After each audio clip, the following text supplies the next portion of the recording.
Recently, I've been receiving quite a few plot and plan home loan applications as well as new development turnkey home loan applications. I'd like to just unpack a little bit about what this entails for you as the property purchaser in each scenario.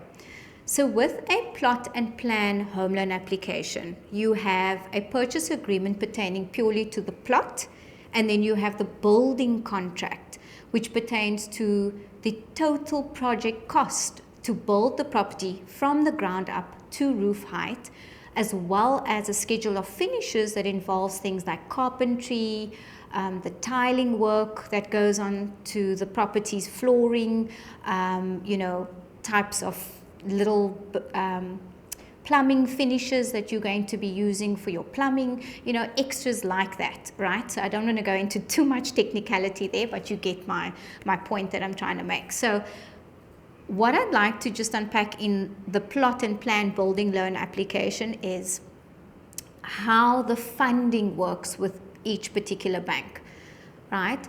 So we apply with your plot and plan purchase agreements, right, as well as your architectural plans that specify how your building project will eventually pan out and how the layout is going to look. All right, this is what the banks require in order to assess that the projected cost to build this property is market related and is fair to you and the purchaser, right?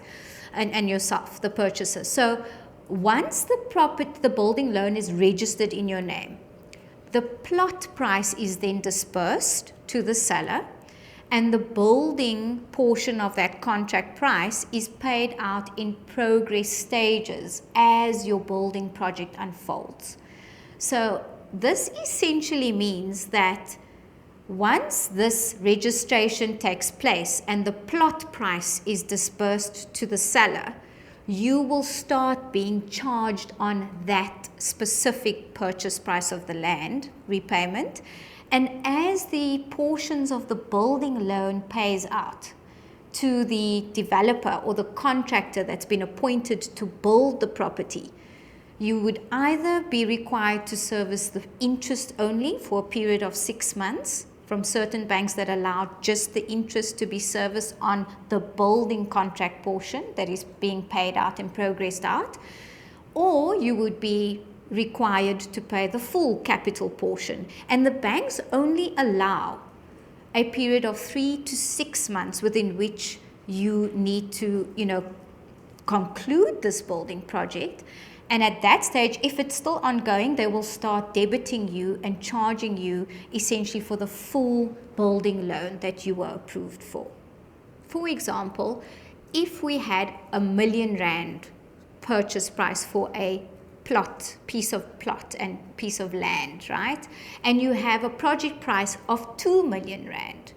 That is a total building loan application for R3 million.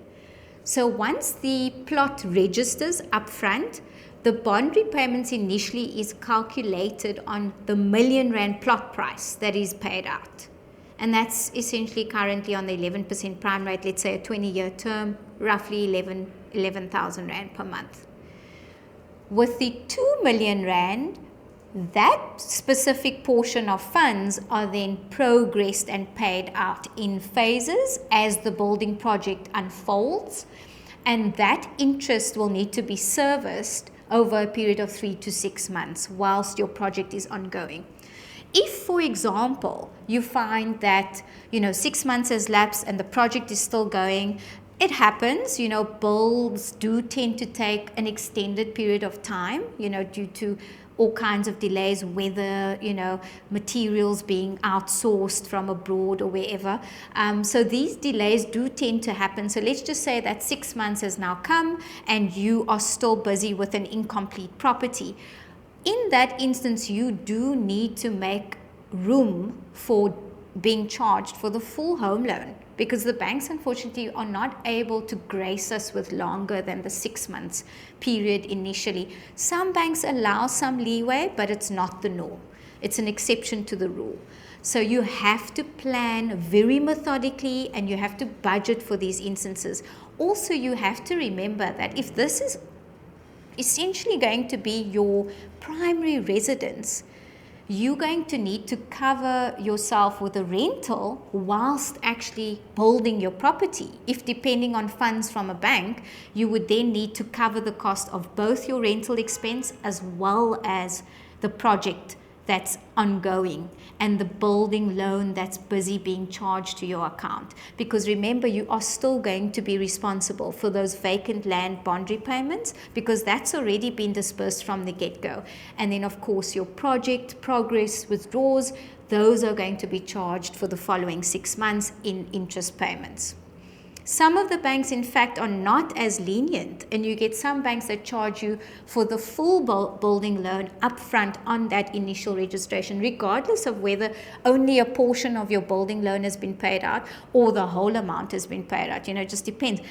These banks are there to say, no, I'm sorry, I'm not taking that risk. I'm charging you for the full building loan that you were approved for, even though I've only literally paid out the building loan portion. We still want the full bond repayment serviced.